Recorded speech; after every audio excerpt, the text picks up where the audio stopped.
Oh, yeah, Thanksgiving week has arrived. One of our favorite weeks here on the Speed Street podcast. I feel like in our almost 3 years of doing this, you have obviously Indy 500 week is tops all. But this is up there. This is certainly up there. Our Thanksgiving episode is full and fun, just as you're going to be hopefully this week with family and friends. I'm Joey Molinaro, producer Ben Walden here, Connor Daly, of course, for Speed Street, presented by Dirty Mo Media. And, it's always fun on this episode because, besides Formula One, which we're going to get into plenty of with Connor's experience there over the last week, besides that, it's a very kind of off time of motorsport. So we get to just be able to jive, jib-jab, and kibitz about all sorts of different things. One of them being the Thanksgiving holiday, which is a great one. So looking forward to that. Thanks for being with us. Of course, can't go anywhere without Connor Daly. You're not back from Vegas. You're still out on the West Coast, right? Yeah. Still out in LA. Stopped by to see my lady out here because it's not a very far flight.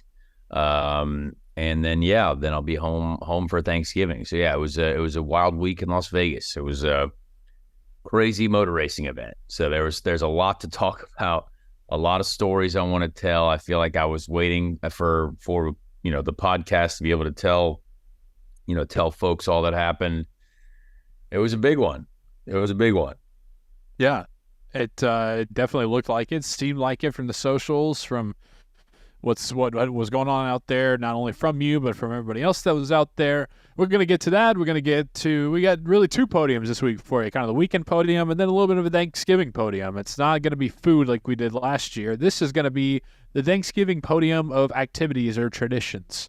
So looking forward to that very much. But Connor, let's start in Vegas. Just kind of want to open the floor to you, man. What stood out? What is the number one crazy story you got for us? Lay it on me.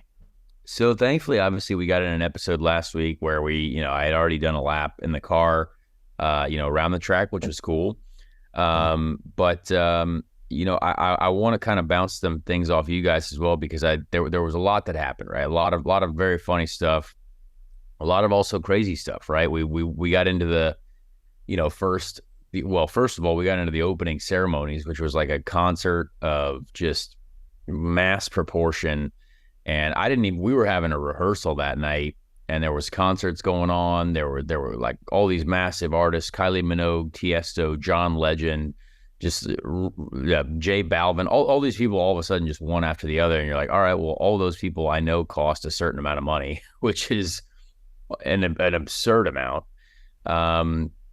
But everything about Vegas, the race, and again, there's a lot of still opinions about it, right?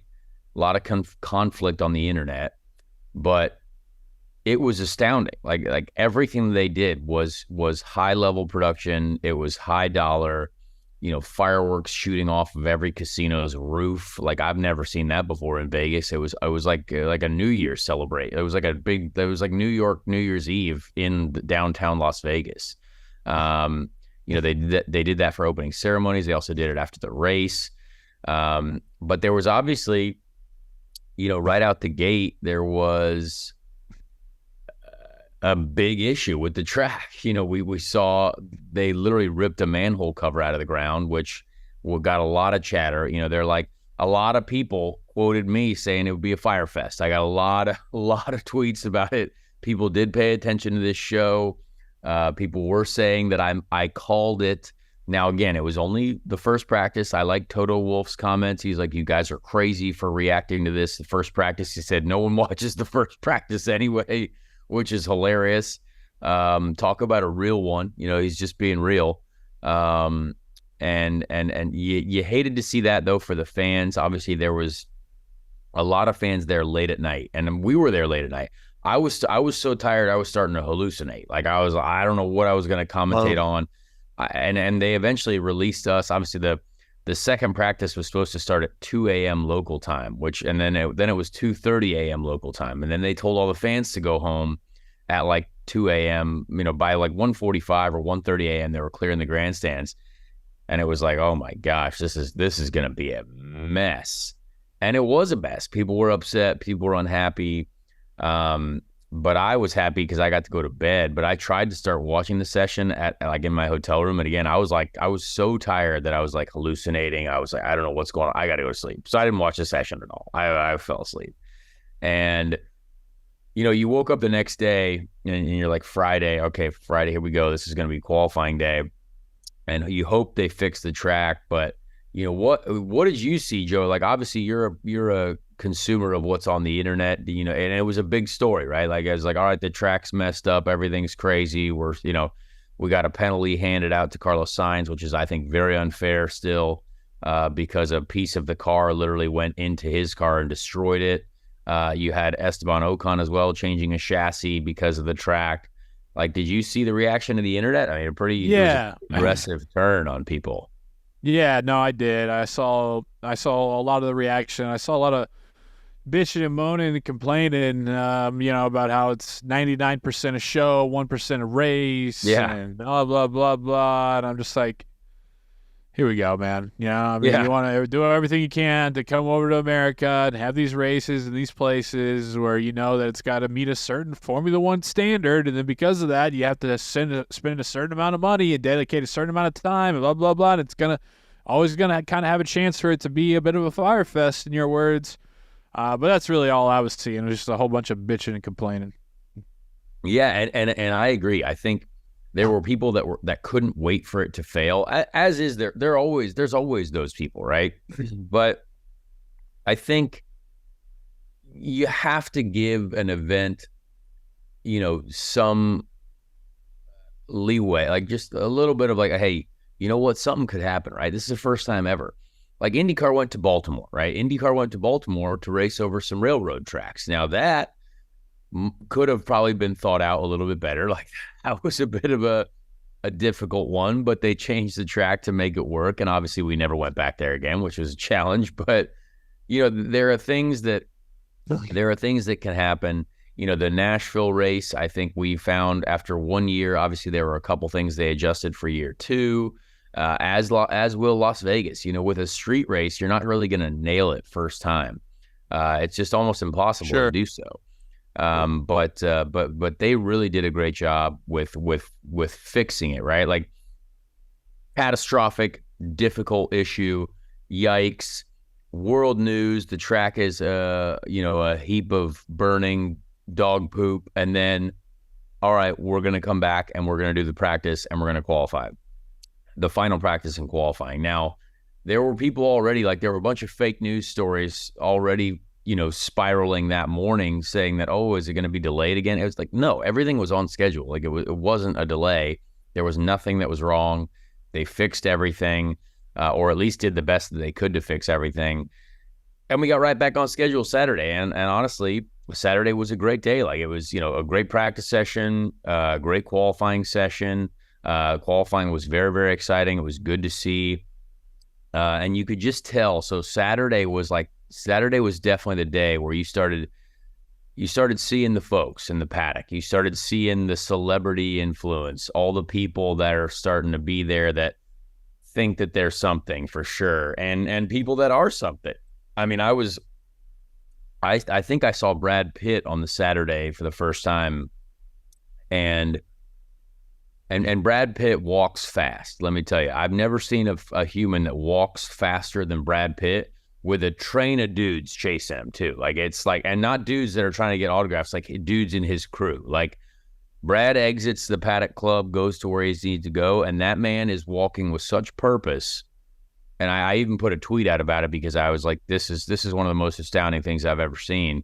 And I guess you have to, when you're so famous, you could literally probably like melt people's heads with your level of fame. But like also it's that paddock is so full of like people that are people, or people that think that they're people, that like everyone is walking fast. And then those that aren't walking fast, well, they're just like me or pedestrians, right? And it was a wild sight to see. You start seeing the people come in, they're all dressed up in these wild, if you're rich enough and famous enough, you can just dress like a clown essentially, and like it's totally fine, right? So like there are a bunch of people with these wild dress ups going on. And it's like, okay, this is really happening. This is like Vegas is This is a big event. And it was funny to see. You started seeing some athletes, some DJs, some actors, some people that you're like, okay, this is awesome. But the product on track again was great. Like the qualifying session, was a good one, and it kind of set up a very good race for Sunday. And then by the time Saturday night was over, I mean, we left the track at maybe like 2:30 in the morning. The hours were some of the craziest that I've ever worked in my life. Like it was something to where we had to be nocturnal. Like you get home every night at like 3. If you want to have, we wanted to get a drink with Hinchcliffe, my friend, and Will Buxton, we'd be sitting there and we go into sleep. You're like, oh, cool. We had like one drink and we're now it's 4 a.m. You know what I mean? So it was a crazy schedule to kind of have to deal with. And for everyone, there were people from the F1 teams themselves leaving the track after their night of work and their debriefs and everything at 6 in the morning, 6:30 in the morning. I was talking to one of the strategists at the Alfa Romeo team, and she was like, yeah, basically slept from 7 a.m. to 1 p.m. and then now back to work. It's like, those are wild hours. Like those are crazy hours. Yeah. Yeah, they are. They are. But hey, that's, duty calls. And when you're having to put on a big old event in Las Vegas and do it that way, it's just what you got to do, man. All right. So, yeah, exactly. So did you talk to Brad Pitt? Did you stop him? Did you run him down, anything of that nature? Did not. I decided not to run down Brad Pitt. There were several people I noticed, like I put a bunch of notes in my phone here, but one thing that I wanted to point out as well was, and Amy, actually, my girlfriend, she pointed this out. There's a certain leather jacket that was available for sale recently somewhere. That was a very like racing themed jacket, and she pointed it out. But every influencer was wearing the same jacket essentially. Like there was one leather jacket that said like Speed Racing on it, and I think I saw like 14 girls, I kid you not, with the same jacket on. And so everyone was trying to be a race fan this weekend. No team support, but we had to buy a cool leather racing jacket, and that was in full force. So these companies, these clothing companies, they got big brains. They think ahead. They think, hey, we're going to need these people to think that they're race fans, and we're going to make a racing jacket, and it sold very well. So I literally saw the same 14 people wearing the same jacket. Or at least a jacket that was of that nature. That was wild. Amy pointed that out. I couldn't believe it. But other than that, I did not stop Brad, but I tried to say hi to as many people as possible. But like, let's say, for example, I was going to go say hi to a Formula One driver friend of mine who I've known for a long time, right? Pierre Gasly, right? Pierre Gasly, good guy. We raced F2 together. Great dude. Have a lot of time for him. I see him on the way in, again, walking at a pace of 100 miles an hour. And I'm like, all right, I'm going to go walk next to these people. And no one stops walking, right? And I still don't understand this, because it's not like there's a crowd of people chasing him. It's just like he's just walking really fast to get somewhere. Like, and I understand it, right? Like, obviously the Indy 500 is the only time of the year where we feel like we're really chased down, and like it's really hard to like move places without stopping for 10 minutes. So we, as much as people might disagree, but we do actually feel that way for like 1 month of the year. Like there is quite a desire for us as drivers 1 month of the year. But I'm sitting there and I'm walking and I'm like, yeah, man, good to see you. What's up? And he was like, he heard that I was at the casino with his boys, on Monday night. He's like, how'd it go? I said, you know what? Honestly, man, it's been going great. And then I said, what are we doing after the race? And he just points up, and obviously there's a boom mic and 4 cameras. I'm like, oh, that's Netflix. Like, I don't know what I'm saying here. I don't know what I'm like trying to ask for after party questions to a guy who's being filmed by Netflix. I filmed in 10 different ways. It might not have been Netflix. Who knows? But I was like, all right, well, now I feel like an idiot. So I basically immediately kind of caught myself in the moment. I was like, oh, you're right. Like, hey, dedication, athleticism, we're going to rest a lot. Cool. All right. See you then. Like, you know what I mean? Like, I was like, see, that's the stuff that we want, though. Come on, Pierre. I mean, that's why the cameras and the mics are there. You want that shit. Well, yeah, it was just a funny moment where I was like, all right, cool. Like, that's the one time I'm going to see those guys for a year. Like, it's just, You see everyone in such short spurts. But I still don't understand. Formula One drivers have become so famous, or they've been made so famous by, I think, the majority of the European crowds for sure, that like they can't stop moving. Like they can't ever look at people. They can't ever like talk. Like it's just it's constant. Did they not have the scooters, the Alexander Rossi scooters? Do they not have No any scooters of those? allowed. So they got to walk, except for Lewis Hamilton. He's got his own like little razor scooter that he rides. Nice.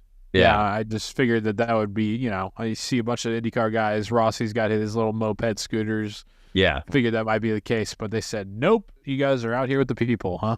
Exactly. But it's funny too, because like you see the popularity of certain drivers, like Lance Stroll, for example, was one that I noticed like was not necessarily walking as fast. He wasn't getting hounded by people as much. And so he didn't have as much of a difficult time. Good for you, Lance. But I understand that, right? Like that's obviously we know that, hey, Lance Stroll's a guy. He had a great race on Sunday or Saturday night, but like probably not the most popular driver that's cared about, right?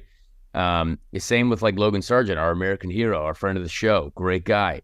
After qualifying, was able to just kind of like catch up with him a little bit, chat about a few things. He took a couple pictures with fans, but like the paddock's not necessarily overwhelmed with like people that are just autograph hungry, right? Like these are people that have a connection to some driver, team, or something. Like they're not just like offering paddock passes to, just big fans of motorsport. You know what I mean? So sure. It's just funny how that world works, right? Like there's no access for people that just are normal race fans, right? Like which is really kind of sad to see, but it makes it's by design.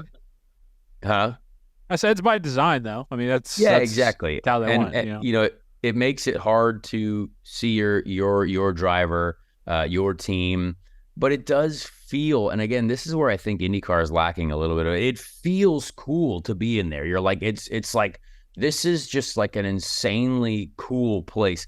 They got lights everywhere. They got cool light up signs. They got fancy gates. They got everything. Yeah. It just goes to show you, and again, I mentioned this before, but like if you have unlimited money, like you can just do anything with it. Like that's just kind of the phrase of the week of F1. It's like just dump unlimited money in this paddock, dump unlimited money in the way it's set up, and it looks cool. So there was a ton there, and after when we get into race day, I mean, the red carpet they had set up there looked like some. I mean, I thought I was at the Oscars. Like I thought I was at some award show because.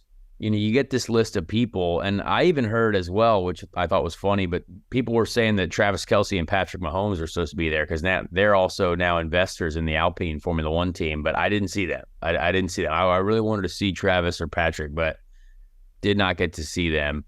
But just, all the people walking in, you had Donnie Osmond, you had Wayne Newton, you had all the old legends of Vegas.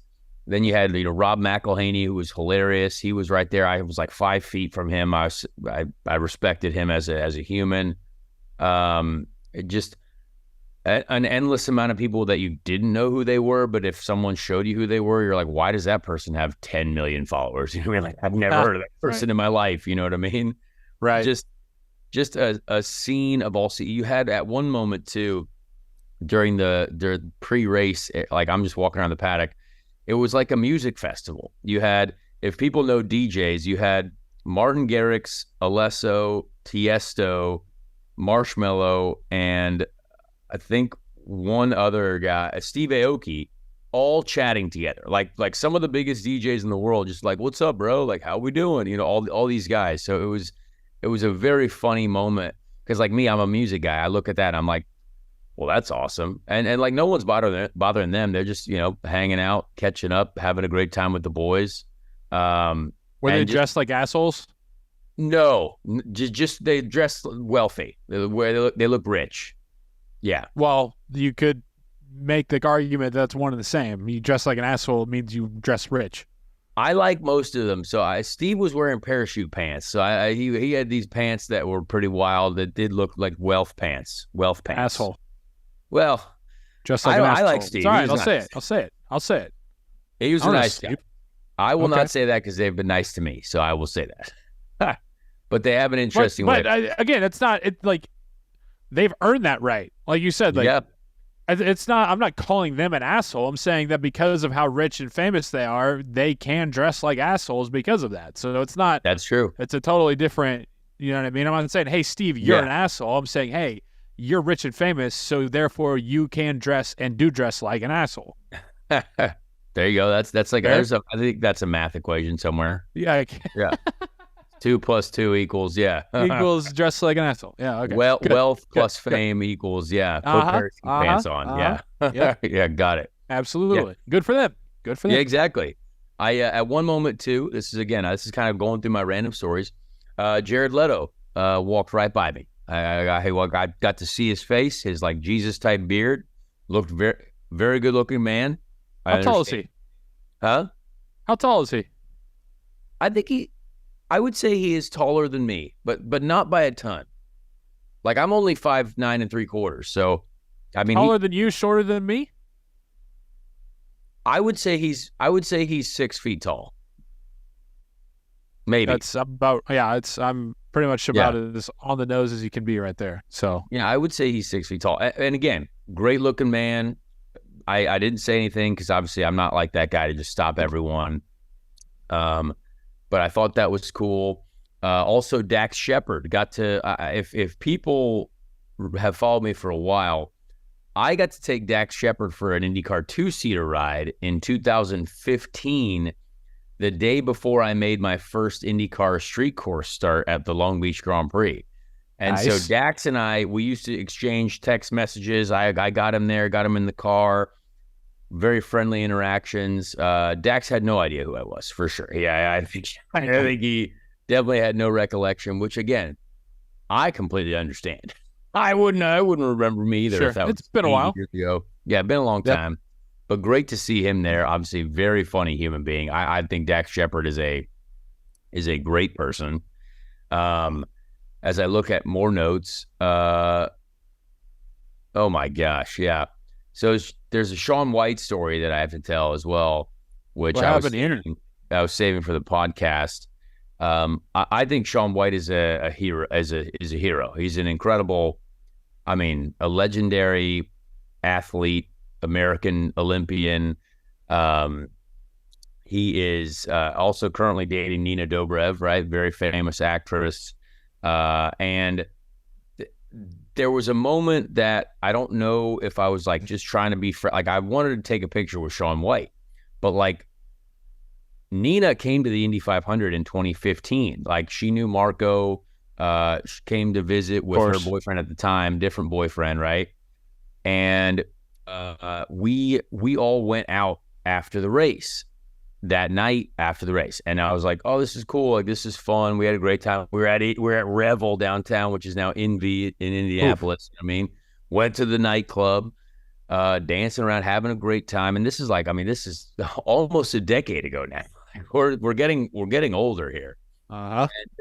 And so as I'm taking a picture with Shaun, I'm like, hey, Shaun, like, love to get a picture. And first of all, the picture, he's like not even smiling. And so I'm like, all right, cool. Like, cool. And then I'm like, hey, Nina, I don't know if you remember this, but 2015 Indy 500. And she's like, yeah, I only went there once. So I definitely remember. I was like, all right, well, I don't know if you remember after the race, but you actually spent some time trying to teach me how to dance. And I just wanted to say, I thought that was hilarious. I really appreciate that. Funny to see here now. And she's like, oh, are you a dancer now? I'm like, well, no, but my girlfriend wishes I was, but I definitely am not a capable dancer yet. But again, just wanted to say thanks for being nice. Thanks for being cool.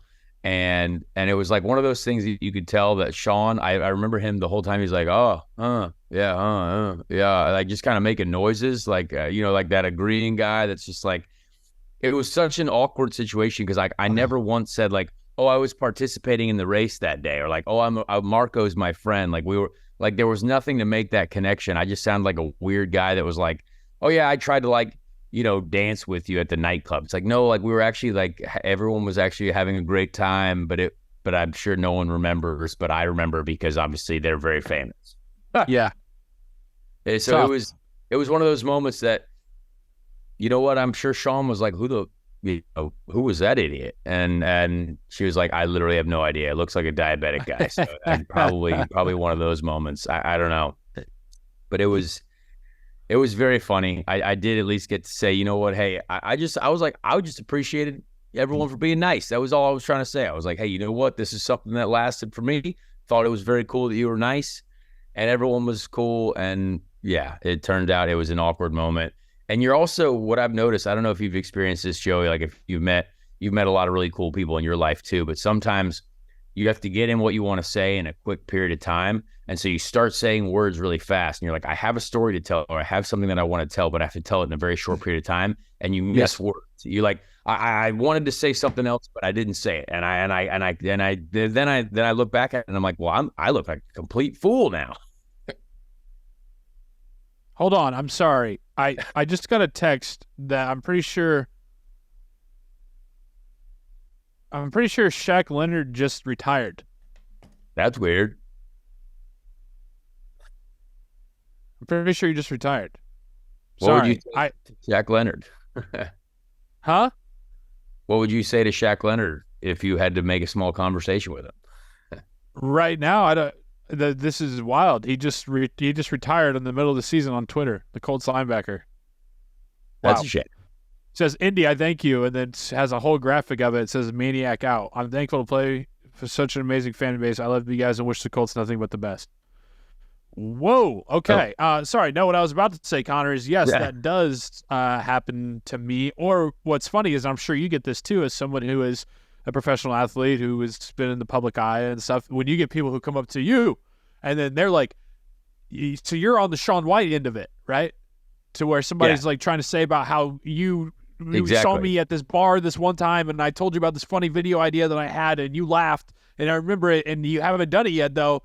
And then I'm like, oh man, like, okay, that sounds really funny. I'm sorry. So yes, I think it's both of us are in a prime spot to be on both ends of the spectrum in this situation. Yeah, it's just funny how it works. Like I've definitely known of people that have come up to me and tried to say something, and like again, a lot of the times I do remember. I'm like, oh my gosh, that's like really cool. Like I'm happy to know that, right? Like I like put those connections together, but definitely there are some that people say to me, and I'm like, I have no idea what you're talking about. But again, I'm sure that it happened. I definitely am not discounting it. Right.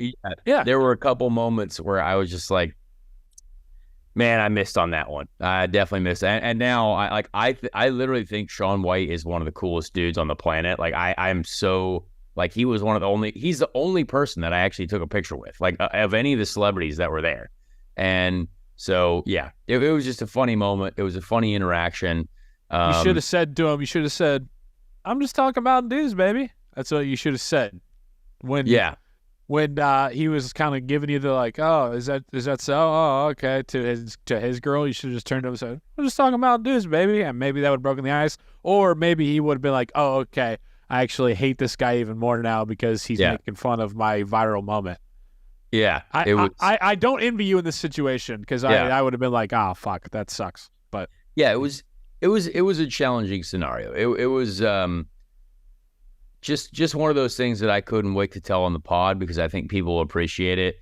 There were so many humans that you interacted with and humans that you saw, like the Blue Man Group, for example, right? Like we got to interact with the Blue Man Group a little bit. I obviously know the Blue Man Group, right? Like everyone knows the Blue Man Group. Those guys might have been the creepiest looking dudes I've ever seen in my life. Like when you see them up close and like all the blue is really blue and all they got is their beady eyes looking at you, like just white, like it's like white laser beams shooting out of their face. Like it's crazy to see. And then like they were cool though. Like I got to admit, although they look terrifying, they were really cool guys. Like they came up, interacted with. We were gonna do a TV piece of them, but it took too long to come to us.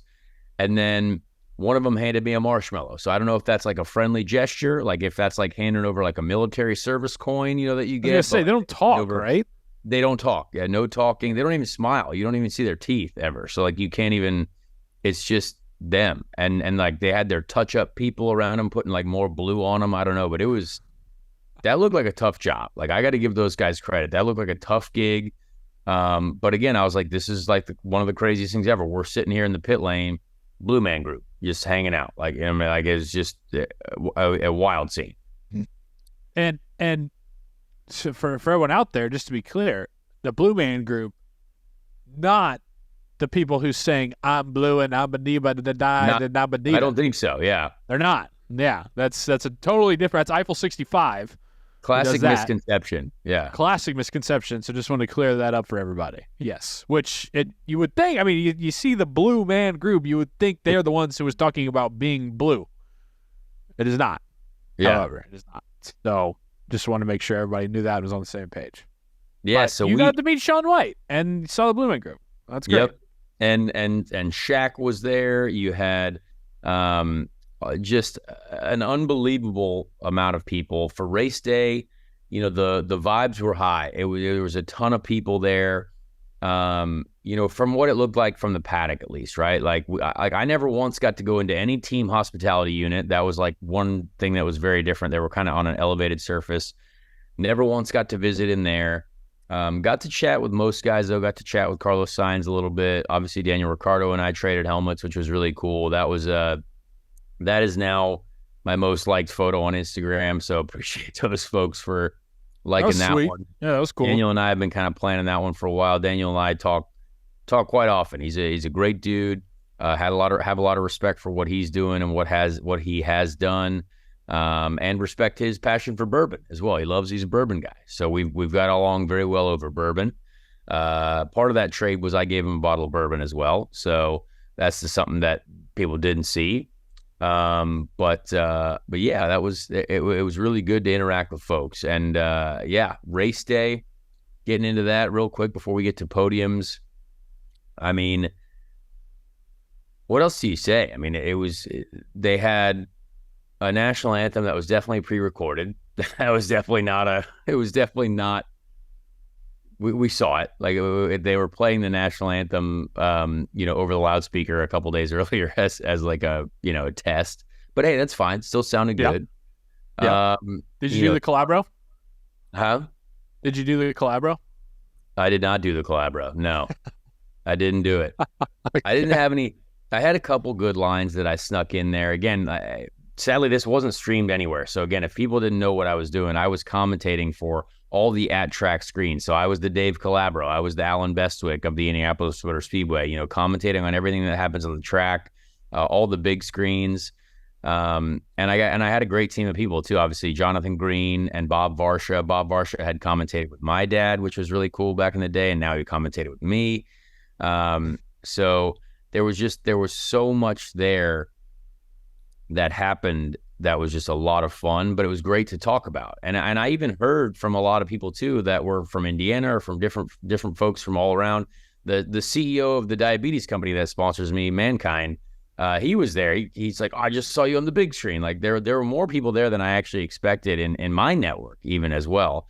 And Joey, did you actually know anyone that went? Did you have any friends that were there? I saw random different, I mean, obviously besides all you guys, like you and Hinch and Rossi and all them, but I saw just random influencers that I follow who like have, you know, I have like internet friendships with, right? Like, yeah.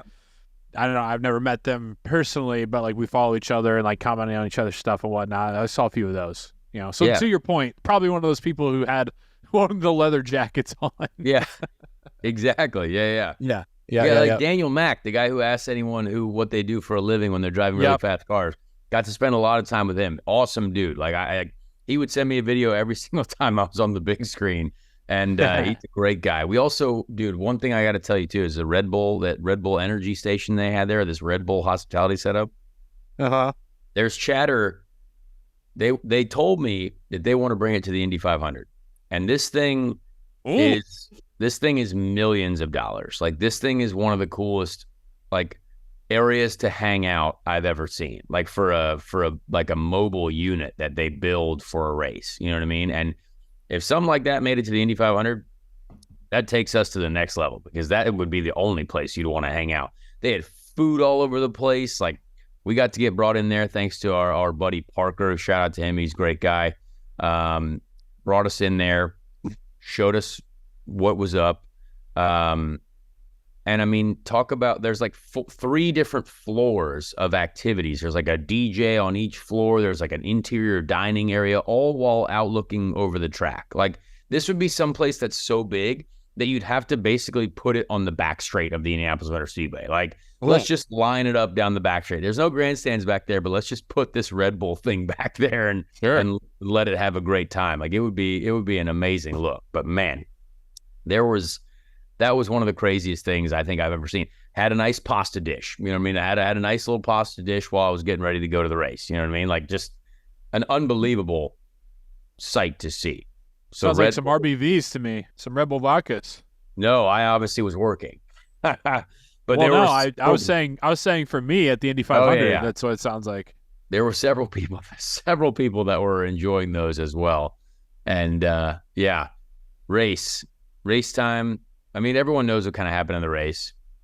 We can get into it a little bit, but there was it was a great motor race. Honestly, for Formula One, I would say in general, a track that put on a great show, long straights, high speeds, kind of, not a ton of character to the corners.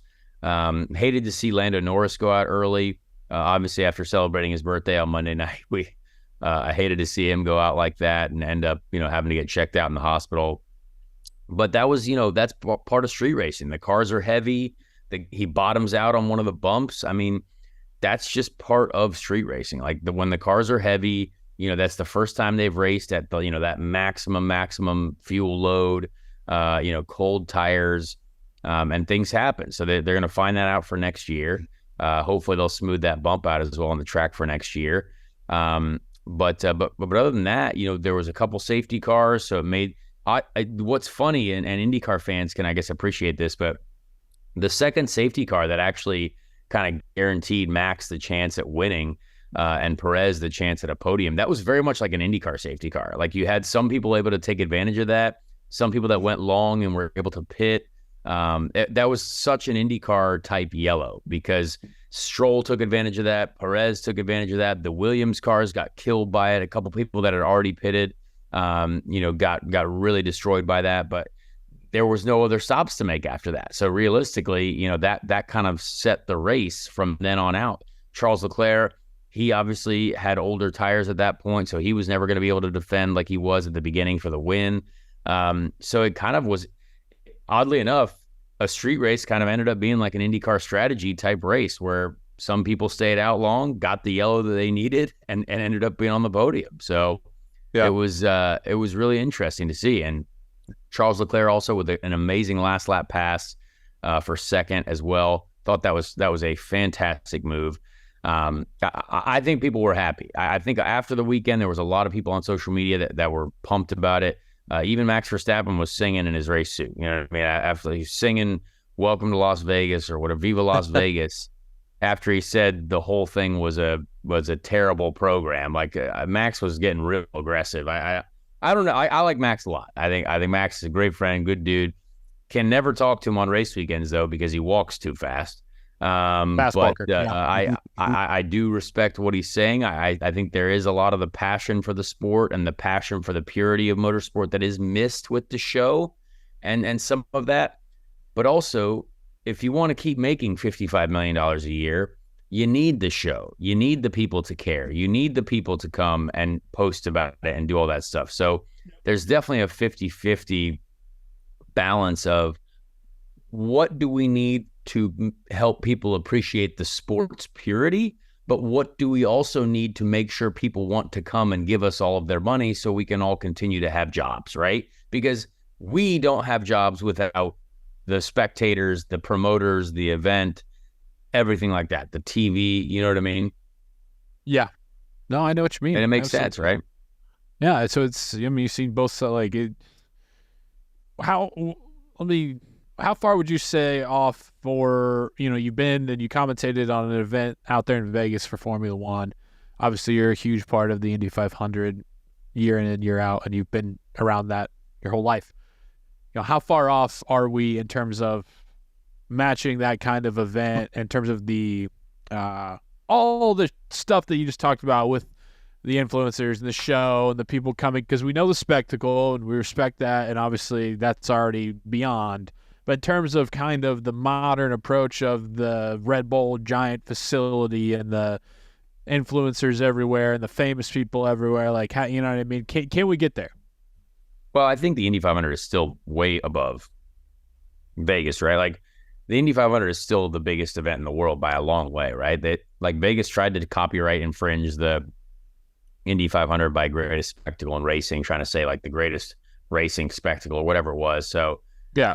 you know, they had like some cool stuff, right? It was very glitz and glamour, but like there was not a ton of like you can't fit that many people there for the race, right? They said there was like 300,000 people in attendance over the weekend. I would say that's a bit of an aggressive number. I didn't see that many people there, honestly, other than in the paddock. Right.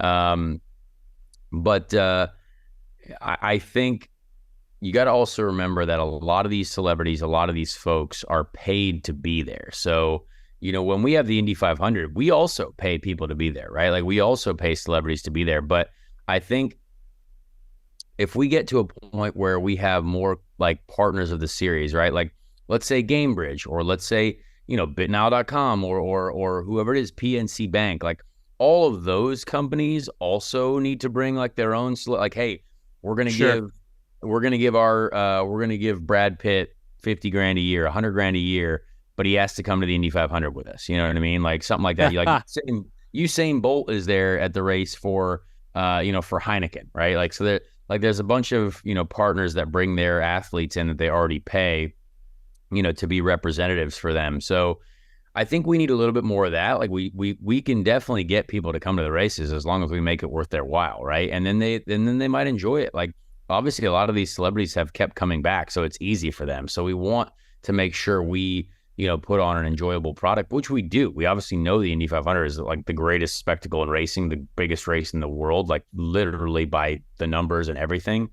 So I think we still have such a great handle on that, but there's definitely there's a few elements that are like, man, this is like really cool. And like the way there is maybe some restriction to the paddock area for those that are, you know, I never want to say restrict the paddock area, but there's something about getting yourself, like maybe there should be another area that's like an extra VIP area, you know, like the driver's green room before the Indy 500, right? That's a very specialized area. Like if you're in there, you know, Blake Shelton was in there with his wife, you know, like, and we had a couple celebrities and just the drivers. Now we're not going to open up that room to anyone because it's tiny, but I feel like you got to create this like aura of like, hey, wow, this is like the next level of stardom. I don't know, because like we need some of that super stardom that those guys have. Like, and I don't know what the best way to create it, because like,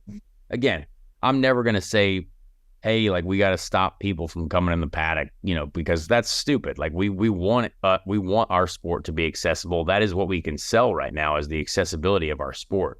But like, we don't have the superstardom that they have, right? Like we don't have the mass followings that these drivers have. People are going literally crazy. There's a bunch of psycho F1 Twitter accounts for all these kids that just basically use profile pictures of their favorite drivers, and all they do is find random weird stuff on the internet to tweet about each other. And it's like terrifying, but that's because all these drivers are so famous and they can all talk within their own little communities about the every act that every driver does. You know what I mean? So, yeah, you know, there's a little bit, and that is sad and crazy. And F1 Twitter is the most toxic place on the internet, but you know, that means that they're all super famous. So I don't know. We got to find a way to maybe just kind of continue to elevate. But I talked to Roger Penske there, you know, Oh, nice. They were there, you know, Big Raj was there.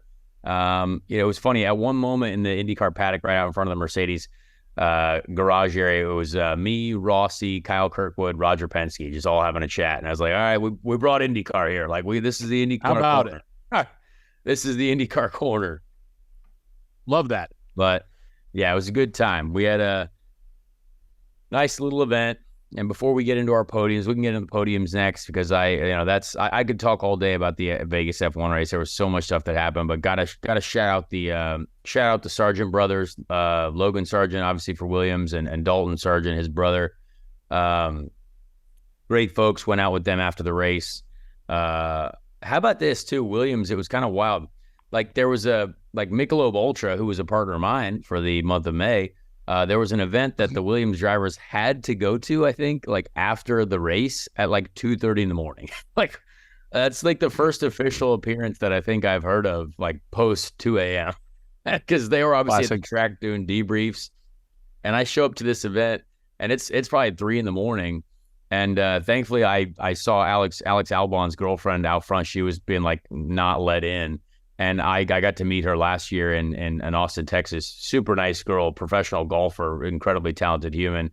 We eventually go into this nightclub for like 5 minutes because that was like the end of their appearance. And we're like, all right, cool. And then we left. So got to see what an official appearance is like for F1 folk, which again, great to see Alex Albon and Logan Sargent after the race having a great time, but also kind of wild that they had to be there. What did they get paid for that? Like $150K? I don't know. I can only imagine. But good to see. Hey, sponsor activations. We love it. Let's do more of that in IndyCar. Let's have maybe Michelob Ultra do more with me next May. Who knows? We'll see. Shout out to Logan Sargent again. I keep talking about the game craps because obviously I told stories about teaching Lando to play last week on the show. Logan Sargent and I also got into the craps game and got to witness Logan go on a wild run of craps. Enjoyed that. Enjoyed to see his success, obviously at craps because I was not as successful, but it was a great time overall. I definitely can't complain. Well, we got to mention as well that producer Ben, the child that he is, thought that it was crabs, right? Yeah. Is that what she thought it was? Yeah, so we get a text after last week's episode. Thank you for teaching me that it is actually craps, and it is a game that you play. So, craps is a game. We teach the young guys something.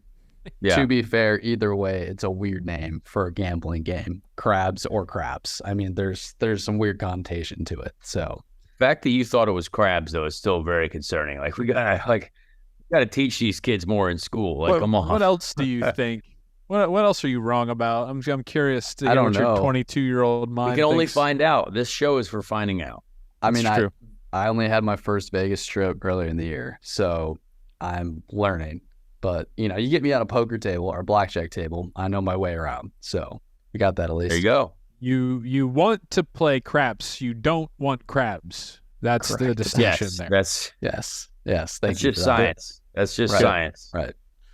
All right. Well, good stuff. Boots on the ground reporting and stories and parties and experiences and interactions from Connor Daly out there in Vegas from the big Formula One weekend. I guess I'll finish with this, Connor. Yes. Overall, the entirety, success or no? Oh, I'd say resounding success. Yeah. I would say started rough. We had a bit of a dip, started rough. But I mean, ending with the Bellagio fountains, the podium with fireworks. The entire city was shooting fireworks off the tops of their casino. I mean, it was like nothing I've seen before. Yeah, west of the Indianapolis 500. You know what I mean? So like, sure, it was an incredible sight, and honestly, very cool to be a part of. I worked with a great team of people. Being a part of Formula One. Again, we're honest about motorsport here in this show. We obviously know that a lot of that racing has been bad, and they will also admit that it has been bad. But this was a good race. It's a good community to work in. I've enjoyed working with a lot of those folks. Obviously, James Hinchcliffe is there too. Got to hang out with Hinch a ton. Will Buxton, one of my longtime friends from racing in Europe many, many years ago. And a lot of the people, one of my number one mechanics in GP3, is now working for Williams. People that I've worked with before. It's good to see everyone there, that you only see kind of once a year. So I would say a resounding success overall. I would say. There you go. All right. Very good. Well, it is that time. Let's hop into because we got a special one for you guys this week as well. With it being Thanksgiving week, like I said off the jump, we got the weekend podium, and then we got the Thanksgiving tradition podium. So let's just start with the weekend first, and then head to Thanksgiving, since that's kind of our finale here. Going into Thursday this weekend. Yeah. So for me, P3, this is an easy one.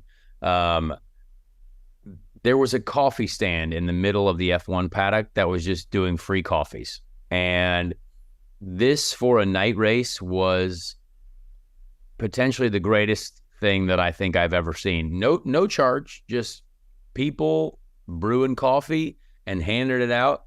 And they were also making espresso martinis for people too. So like if you were there, maybe, recreationally having a nice time, you could have an espresso martini in the middle of the paddock for free. No charge. So I thought that was a fantastic addition to the paddock. I had enough coffee to like electrify an entire continent worth of people. So it was hugely used. I can imagine. I don't even know what it was called. Good on them. It was great. Good on them for knowing, the presence of mind. Like they needed that. All right, mine is we're just gonna give it to P3 to Thanksgiving week in general. I really think starting Sunday of Thanksgiving, like leading into Thanksgiving week, it's just a great time to be alive. You have a short week coming up. A lot of people, maybe Monday, Tuesday. A lot of people are already out of the office on Monday. It's just a bullshit week. You're setting yourself up for the holidays, leading up to into great stuff. So number 3, starting on Sunday of Thanksgiving week, leading into it. Just got a big shout out to Thanksgiving week, P3. I love that. Ben, you got a voice for it? Ben, you're dying, but do you want to mention any podium moments for you? Yeah, I'll give my one, what I can do. I was in South Carolina this past weekend for a late model stock race. It's like the South Carolina 400, and we got out super late, but to make the drive back home my 2 hours, I had my first Buc-ee's experience. If you guys have been to Buc-ee's, they have one in South Carolina in Florence, so check that out.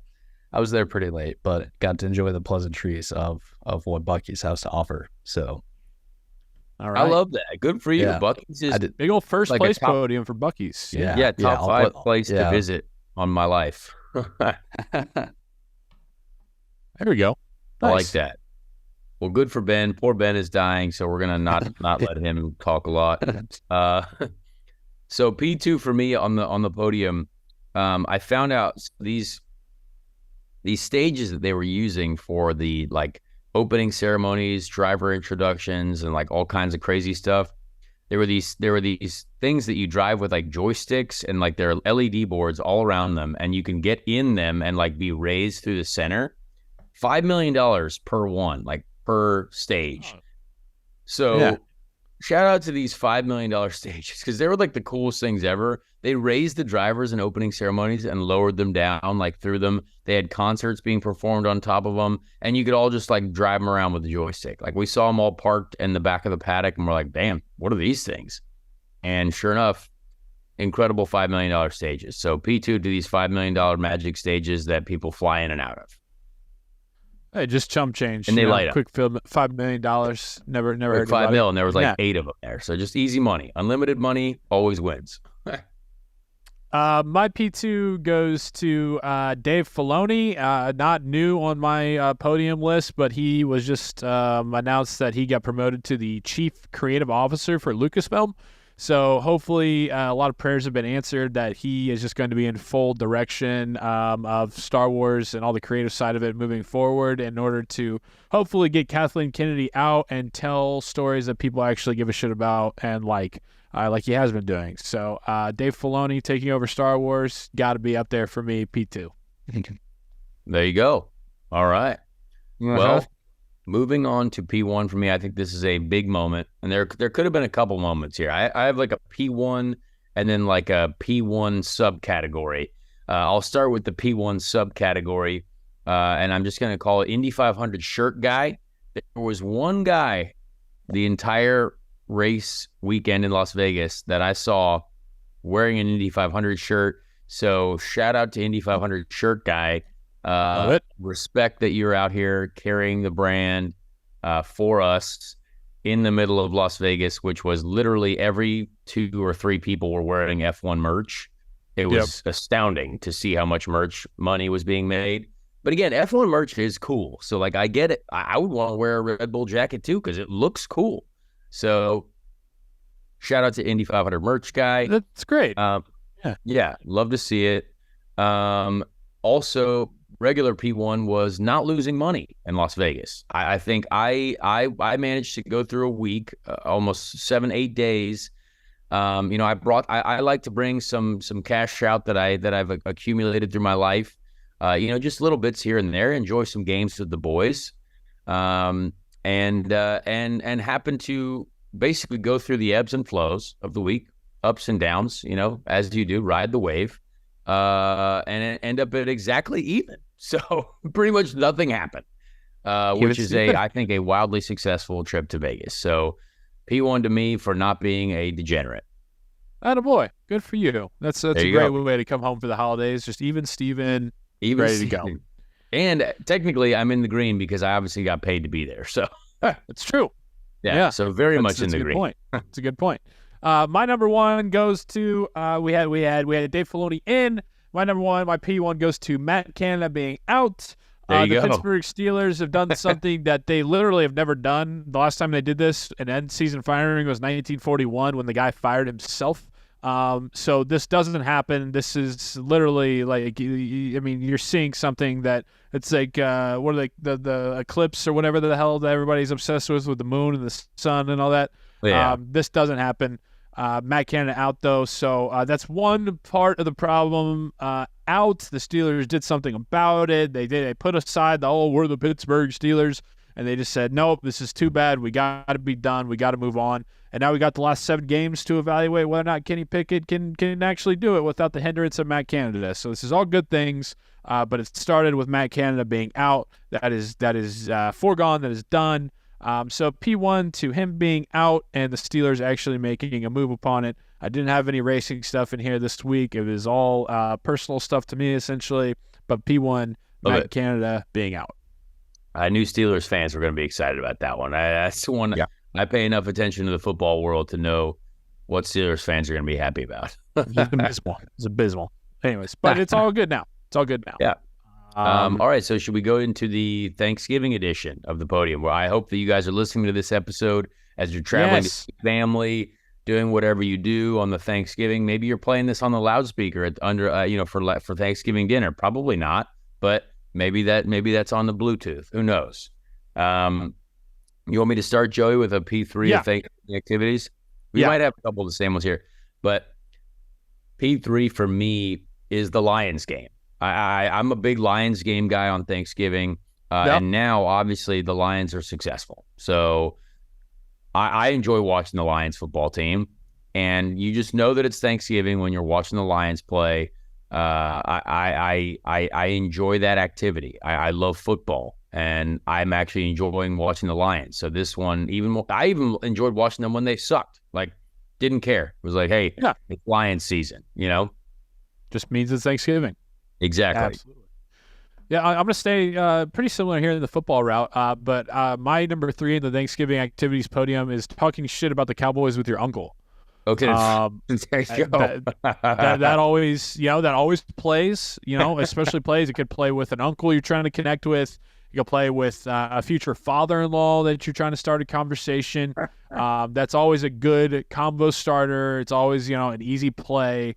Is to be able to just talk about how, we got to watch the Cowboys again this year. Everybody loves to put the Cowboys on national TV, and Jerry Jones is so annoying.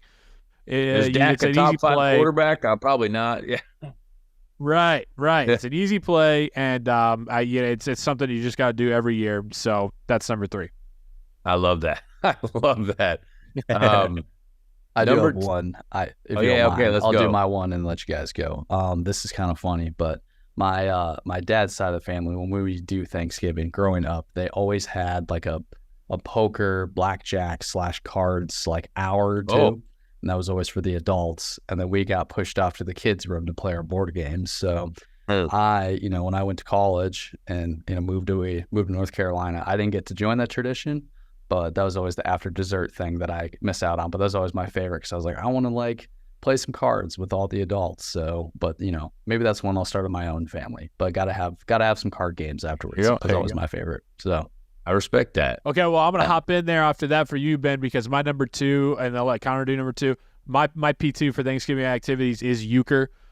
Just specifically euchre, Indiana Midwest thing. You're always down after you got yourself all nice and full. There's a little lull in the action. You can scrounge up 4 people to play a quick thing of euchre, and it's always a good time. Yeah, euchre's great. I completely agree. I am all in on that. Number 2 for me is the nap in between football games as well. The nap that you inevitably have after a bit of lunch, the Thanksgiving lunch, maybe you have Thanksgiving at 2 o'clock, right? And then there's a nap that happens before the later game in the afternoon. That's just kind of my favorite thing, to just shut down for a little bit, shut the motor down, just for a little bit, little Thanksgiving nap on family's couch. You know what I mean? It's a highly enjoyable activity. Yes, that's a good one. I always run into it. A little tougher when you have a 1-year-old. Also, yes, running around we just have so many that we have to hit. It's we don't really have that lull in the action, But I'm 100% with you. If you can get a couch in a 40-minute, to an hour window, hit it up. Absolutely, definitely worth the Thanksgiving tradition. One for me on the Thanksgiving podium. One has got to go to stirring the pot.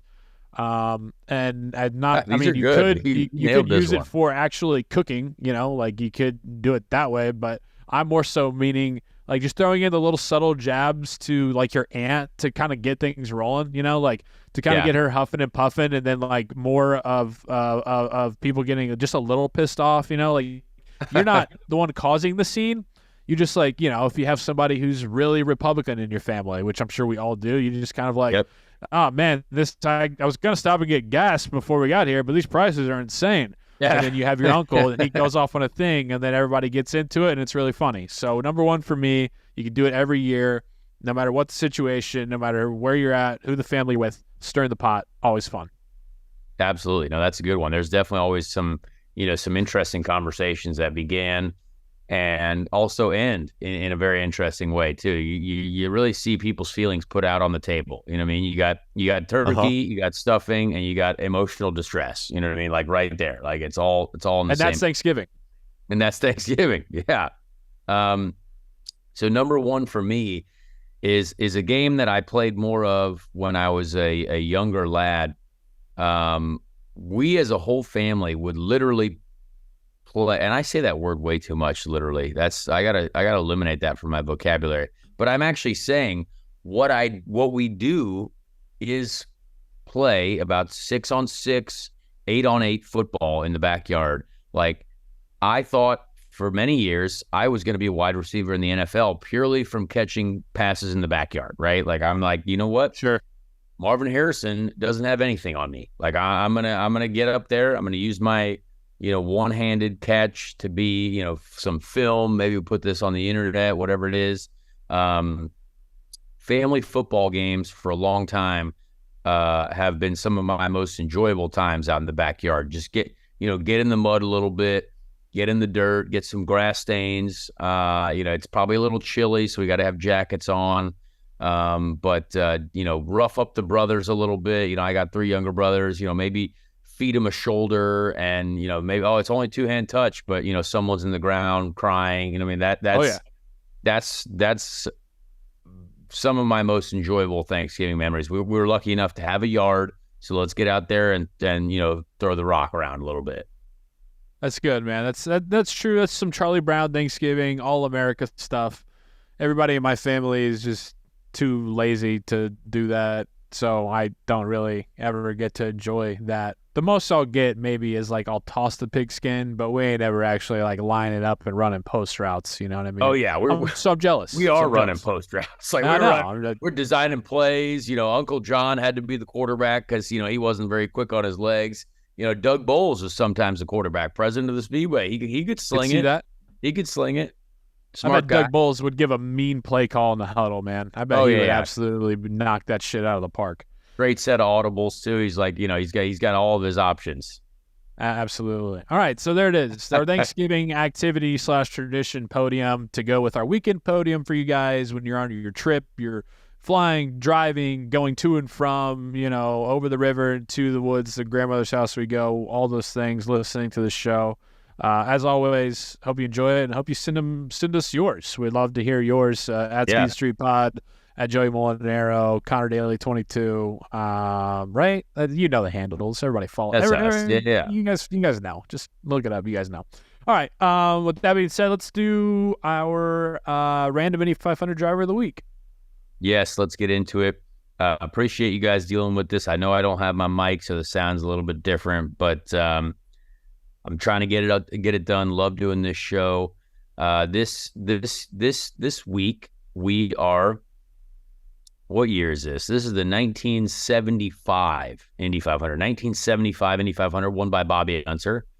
Obviously, we know Bobby Unser. The top 3 in this race were incredible. Top 4 were incredible.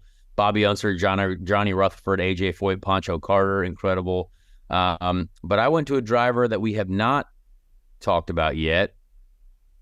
And that driver's name I just lost on the results, but I'm going to find him. His name's Bill Puterbaugh. Bill Puterbaugh. Whoa. Bill Puterbaugh finished 7th in this race. Bill Puterbaugh. Interesting. I feel like I've heard this name at least several times before.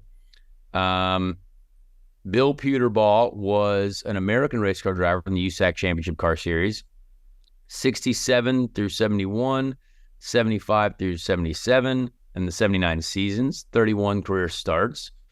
He had just a few Indy 500s, the 1975 through the 1977 Indy 500, and finished in the top 10 11 times, with his best finish 6th position in Springfield in 1968 and 69 at Sacramento. Also, his 7th place in the 75 Indianapolis 500 earned him Rookie of the Year. So, Indy 500 Rookie of the Year. That's big. That a boy. Yeah, absolutely. I tell you what, though, you look at what he tried to do, which is pretty wild. He tried to make the race in 68, 70, 71, 72, all the way to 74, and he didn't make the race until 1975. But it's incredible that people back then just kept on coming. Like, hey, we got to keep giving it a shot. He's the Josh Dobbs of the Indy 500. Just perseverance. Bill Puterbaugh, Josh Dobbs of the Indy 500. Yeah, absolutely. That's something I didn't expect there to it hear is. today. Bill Puterbaugh passed away October 9th, 2017 in Brownsburg, Indiana. So rest in peace, Bill. Thank you very much, Connor. All right. Good stuff. The annual Thanksgiving show in the books. Hope you enjoyed it. Hope you have a marvelous, wonderful, restful, chaotic to a certain extent, but not enough to ruin the day, Thanksgiving. Don't forget to stir the pot just a little bit. Just add a little bit of spice in there, a little bit of paprika, maybe a little bit of, whatever you got to make some fun with the day. But seriously, we appreciate you guys. We're thankful for you guys, and hope you enjoy the heck out of your holiday weekend, your Thursday, and until next time, we will talk to you on Speed Street. Hey everyone, Connor Daly here. Please leave a like on this video if you did enjoy it, and also subscribe to the channel as well. That would be very helpful. Be a friend, tell a friend. Thank you so much for the support, and we'll see you on the next episode of Speed Street.